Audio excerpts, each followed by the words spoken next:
नमस्कार दोस्तों, मैं किशोर कुमार शर्मा एक बार फिर आपका हार्दिक अभिनंदन करता हूं अपने YouTube चैनल पर और साधुवाद प्रकट करता हूं कि आपको हमारे वीडियो पसंद आ रहे होंगे और आपके लाइक और सब्सक्राइब के लिए आपको बहुत बहुत धन्यवाद।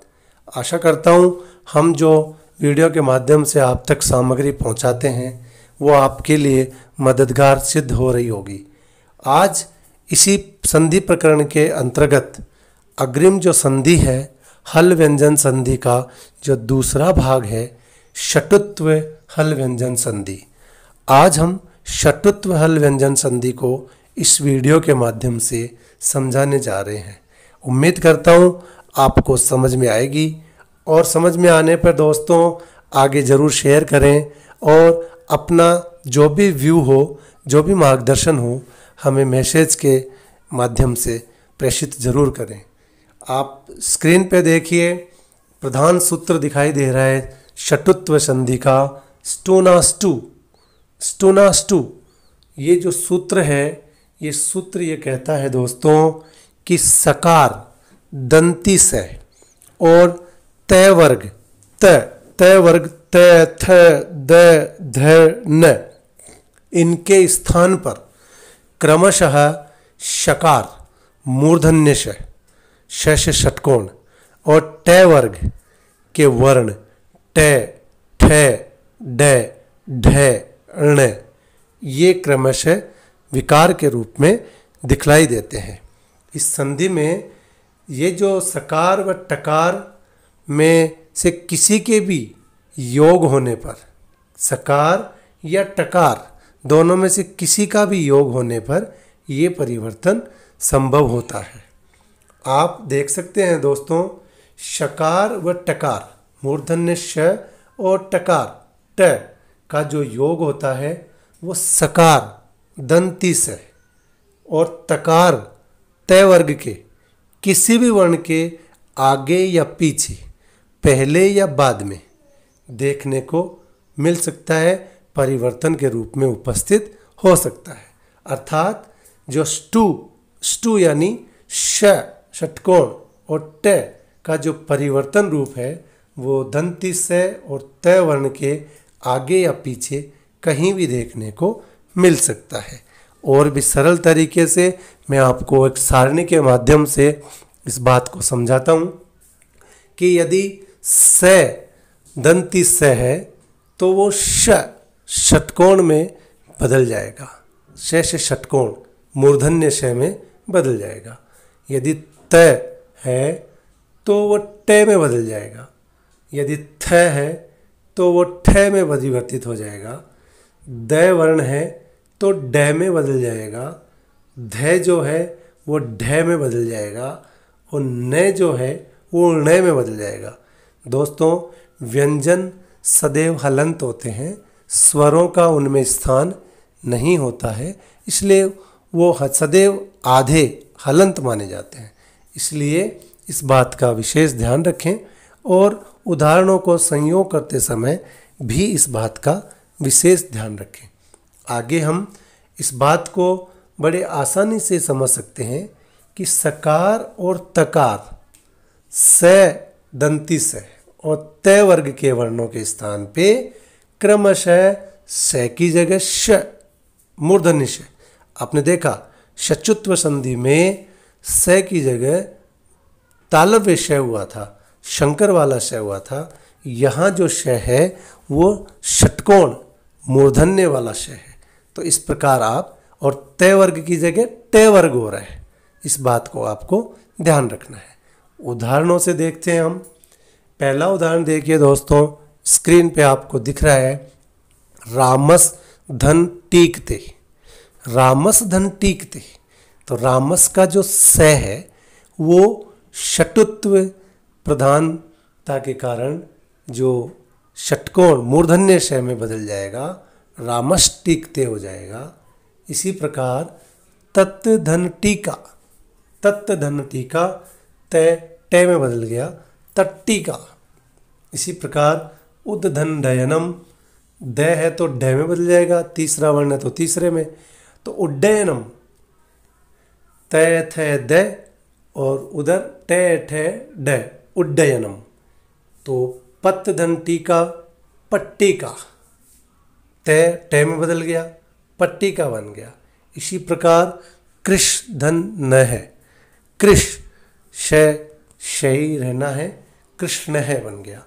आगे देखिए शश धन थ है, शश धन थ है, षष्ठ है। इस प्रकार आप देख सकते हैं दोस्तों, रामस टीकते, रामस धन टीकते, तत् धन टीका तट्टिका, उद्ध धन डयनम उड्डयनम, पत धन टीका पट्टिका, कृष धन है कृष्ण है, और शश धन थ है षष्ठ है। इस प्रकार आपने षटुत्व का जो ये विकार है वो यहाँ देखा। इसके अतिरिक्त आप और अन्य उदाहरण देखें, वो आगे आपके सम्मुख उपस्थित हैं। आगे देखिए दोस्तों, रामस धन षष्ठ है, रामस धन षष्ठ है, दंती जो स है वो मूर्धन्य स में बदल गया, रामस षष्ठ है। इसी प्रकार पेश धन ता, पेश धन ता, पेष्टा, तय जो है वो टे में बदल गया, पेष्टा। चक्रिन धन ढौक्षे, चक्रिन धन ढौक्षे, तो चक्रिन का जो अंतिम वर्ण है ण, वो णकार में बदल जाएगा, चक्रन ढौक्षे, चक्रन ढौक्षे। आपको पहले बताया कि ये जो परिवर्तन है, स्टू का जो परिवर्तन है वो सकार व तकार के आगे या पीछे कहीं भी दिखाई दे सकता है। सकार और तय वर्ग का जो उपस्थितिकरण है वो आगे या पीछे, अर्थात प्रथम पद के अंतिम वर्ण में या पूर्व पद के प्रथम वर्ण में कहीं भी ये दिखलाई दे सकता है। रास धन त्रम, राष्ट्रम। इसी प्रकार आप ये उदाहरण देख सकते हैं। लेकिन यहाँ एक ध्यान देने योग्य बात है, एक स्मरण रखने योग्य बात है कि षटुत्व संधि का जो ये विकार है, षटुत्व संधि का जो विकार जो इष्टु परिवर्तन कहलाता है, इष्टु परिवर्तन से अभिप्राय है कि मूर्धन्य श और ट वर्ग का परिवर्तन, स्टु परिवर्तन। सकार दंती स की जगह शकार मूर्धन्य श, और तय वर्ग के वर्णों की जगह ट वर्ग के वर्ण ट ठ ड ड ण, ये कार्य स्टु वर्ग, स्टु परिवर्तन कहलाता है। तो ये जो स्टु परिवर्तन का कार्य है ये एक जगह बाधित होता है, एक जगह ये नहीं होता। वो कहाँ नहीं होता कि पदांत में, पद के अंत में ट वर्ग से परे, अर्थात ट वर्ग से परे रहते शकार या च वर्ग का योग होने पर भी यह कार्य संपन्न नहीं होता। शकार व चकार का योग होने पर भी यह कार्य संपन्न नहीं होता। उदाहरण देखिए, ये बड़े दुर्लभ उदाहरण हैं इसके, जो प्रतियोगी परीक्षाओं में पूछे जा सकते हैं।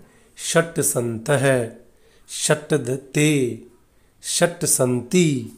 इस प्रकार आप इस नए पदांतोट्टारणाम को अच्छे से याद रखें और स्मरण रखें कि इस स्थिति में जो स्टु कार्य है वो संपन्न नहीं होता है। आगे देखिए दोस्तों, आगे एक और स्थिति है, वो आपको देखनी है कि पदांत में टे के आगे लेकिन पद के अंत में टे के आगे यदि आप सूत्र देखिए मैंने स्पष्ट किया है, टे धन नाम नवती व नगरी। यदि पदांत में प्रथम पद का अंतिम वर्ण यदि ट होगा और उसके ठीक बाद उत्तर पद का प्रथम वर्ण नाम शब्द होगा, नवती शब्द होगा या नगरी शब्द होगा। तीन शब्द हैं देखिए, ट के साथ प्रथम पद के अंतिम वर्ण के रूप में ट, और उत्तर पद में क्या बैठा होगा, नाम, नवती या नगरी, तो स्टु कार्य हो जाएगा, स्टु कार्य हो जाएगा। ये भी एक विशेष स्थिति है। स्टोष्टुनाष्टु, संधि के चलते कि टे के साथ नाम, नगरी व नवती शब्द होने पर भी स्टू कार्य संपन्न होता है। उदाहरण देखिए आप, जैसे शस्त्र धन नाम, ब्रैकेट में आपको दिख रहा है षट, तो षट को मैंने यहाँ क्यों सम्मिलित किया, क्योंकि यहाँ अनुनासिक कार्य भी सिद्ध हो रहा है। पंचम वर्ण अनुनासिक संधि का प्रभाव भी यहाँ दिखलाई दे रहा है।